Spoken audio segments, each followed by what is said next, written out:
ایک مسلمان ہونے کے ناطے ہمیں پہلے تو یہ سمجھ لینا چاہیے کہ ہم جو ہے جب ایک اللہ کے اوپر ایمان لاتے ہیں تو ہم اللہ کی بتائی ہوئی ہر بات کے اوپر ہم یقین کرتے ہیں. جب اللہ ہمیں اپنی قرآن میں پیغمبروں کے قصے سناتے ہیں اور وہ ہمیں ان نشانیوں کے بارے میں بتاتے ہیں جہاں پہ اللہ اپنے پیغمبروں کے ساتھ میریکلز کیے تھے تو ہم ان پر یقین لاتے ہیں. جب اللہ رب العالمین انسان کی تخلیق کا ذکر کرتے ہیں تو ہم ان باتوں پر اللہ کی یقین لاتے ہیں. اور جب اللہ رب العالمین کہتے ہیں کہ تم پیغمبروں کی اطاعت کرو تو ہم اس بات پر یقین لاتے ہیں اور ہم اپنے پیغمبر کی اطاعت کرتے ہیں. جب ہم پیغمبروں کی اطاعت کرتے ہیں تو سب سے پہلے تو ہم اللہ کا کلام اٹھاتے ہیں، کیونکہ جب ہم ایک پیغمبر کے اوپر ایمان لا رہے ہیں کہ اللہ رب العالمین کی ذات جو ہے وہ موجود ہے اور ساری تعریفیں اسی کے لیے ہیں اور یہ پوری کل کائنات اس نے بنائی ہے اور اس کل کائنات کے اندر جو ہر چیز ہے وہ اس کی عبادت کرتی ہے. اس کل کائنات کے اندر اگر ایک پتا بھی جھڑتا ہے تو وہ اس کو پتا ہوتا ہے. اس کل کائنات کی جو گہرائیوں میں جو ایک ذرہ بھی ہوتا ہے اس کو علم ہوتا ہے. تو ہم اس بات پر یقین کرتے ہیں. لیکن جب ہم اس کو یقین کرتے ہیں تو ہم اس کو ویریفائی کرتے ہیں جا کر کے اس کتاب کے اندر جس کتاب سے پڑھ کر کے یہ پیغمبر ہمیں بتا رہا ہے. تو ہم جاتے ہیں اس بات کو لیتے ہیں اور ہم جاتے ہیں قرآن میں اور ہم اس قرآن کو پڑھتے ہیں اور قرآن کو پڑھ کر کے ہم اس پیغمبر کی باتوں کو ویریفائی کر لیتے ہیں اور وہ باتیں ہمارے پاس اللہ کی کتاب میں سے ہمیں مل جاتی ہیں.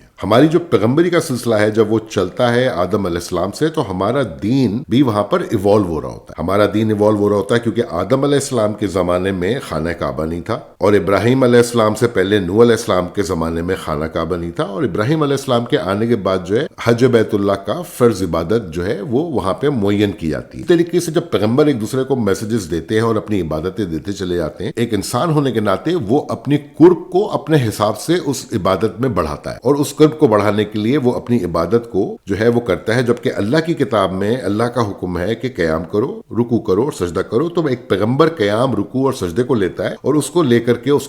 فرض عبادت کو اس کو اپنا ایک ترتیب دے دیتا ہے کہ میں اس طریقے سے اس عبادت کو کروں گا کہ میں کھڑا ہوں گا، میں اللہ کی تعریف کروں گا، میں رکوع کروں گا، میں اللہ کی تعریف کروں گا، میں پھر دوبارہ کھڑا ہوں گا، میں اللہ کی تعریف کروں گا، میں سجدے میں جاؤں گا اور اپنا ماتھا ٹیکوں گا اس زمین کے اوپر جس کا حکم اللہ رب العالمین نے اس کتاب میں دیا ہے کہ تمہیں سجدہ کرنا ہے. تو پیغمبر اس کو لے کر کے چلتا ہے اور پیغمبر اس کو جو ہے اپنی زندگی کے اندر ایک روٹین بنا لیتا ہے. تو اس طریقے سے اللہ کی عبادت، جس طریقے سے اللہ کے احکامات قرآن میں آتے ہیں، تو اللہ کی عبادت کو ایک پیغمبر لیتا ہے اور اس کو شروع کر دیتا ہے. پھر اللہ کے ساتھ قرب بڑھانے کے لیے، کیونکہ اللہ رب العالمین قرآن میں کہتے ہیں کہ تم جتنا میرے ساتھ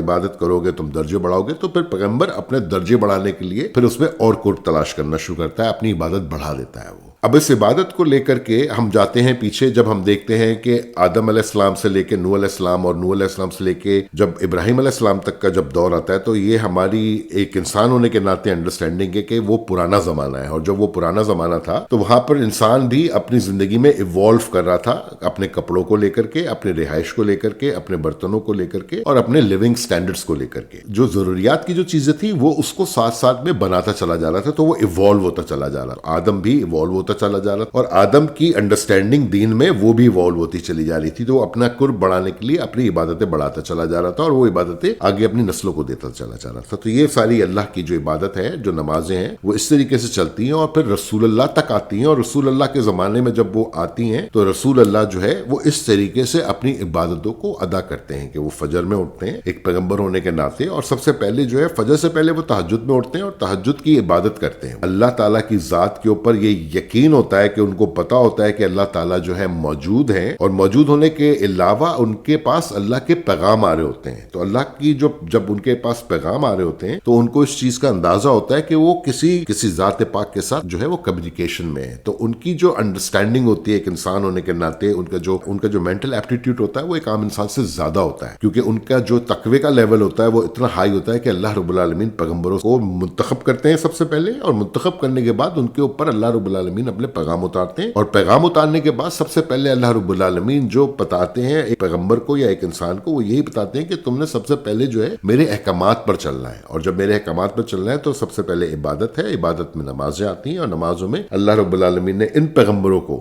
کو یہ آزادی دی ہے کہ یہ نمازیں ڈیسائیڈ کرتے ہیں اپنی خود کہ انہوں نے کتنی رکعتیں پڑھنی ہیں. تو ایک پیغمبر کی جب سنت سٹارٹ ہوتی ہے تو سب سے پہلے پیغمبر اپنے اللہ کی کتاب کو لیتا ہے اور ہم امت ہونے کے ناطے اس نے یہ احکامات ہم کو دیے ہیں کہ اللہ رب العالمین یہ چاہتے ہیں کہ ہم اپنی زندگی روزمرہ کی اس طریقے سے گزاریں کہ ہم صبح اٹھیں اور فجر میں ہم 4 رکعت پڑھیں، نماز پڑھیں، جس طریقے سے پرانے زمانے کا انسان صبح ارلی اٹھتا تھا اور اٹھ کر کے وہ اپنی کھیتی باڑی کرتا تھا، یا وہ جا کے بکریوں کو چراتا تھا، یا وہ جو بھی کاروبار کرتا تھا جس بھی وہ دور میں تھا، کیونکہ یہ سب دور ایوالو ہو رہے ہیں، ہر پیغمبر کا دور ایوالو ہو رہا ہے، لیکن جب دور آتا ہے رسول اللہ کے اوپر تو رسول اللہ تجارت میں جو ہے ہماری کتاب جو ہے وہ اسی طریقے سے ہر دور کے لیے اللہ رب العالمین نے لکھی ہوتی ہے، اور پیغمبر کی جو سوچ ہوتی ہے جب وہ قرآن کو پڑھتا ہے ان فیوچر کی باتوں کا اس کو جو ہے اندازہ ہوتا ہے، اس کو فیت ہوتا ہے، اس کو پتا ہوتا ہے کہ جنت کیا ہے، اس کو پتا ہوتا ہے حورے کیا ہے، اس کو پتا ہوتا ہے، اس کی امیجنیشن اس لیول پر ہوتی ہے کہ اس کے ساتھ اللہ رب العالمین اور کمیونیکیٹ کر رہے ہوتے ہیں، باتیں کر رہے ہوتے ہیں ان کے ساتھ. تو ایک پیغمبر کی جو سوچ ہوتی ہے وہ بہت آگے کی ہوتی ہے. اسی طریقے سے جس طریقے سے آج ہم یہاں بیٹھے ہوئے ہیں اور ہم یہاں بیٹھ کر کے اپنے ارد گرد کی چیزوں کو دیکھ رہے ہیں، اور اب اللہ رب العالمین نے ہماری سوچ کو اس جگہ پر اللہ رب العالمین لے آئے کہ ہم سوچ سکتے ہیں کہ آج سے 10 سال بعد یا 20 سال بعد یا 30 سال دنیا کیا ہوگی، جس سپیس میں یہ دنیا بڑھ رہی ہے، جس سپیس سے یہ دنیا چڑھ رہی ہے، اور ہمارا فیتھ جو ہے وہ اللہ رب العالمین کے ساتھ ہے. تو ہم یہ انڈرسٹینڈ کر سکتے ہیں. تو اس لیے پیغمبر جو ہوتے ہیں ان کے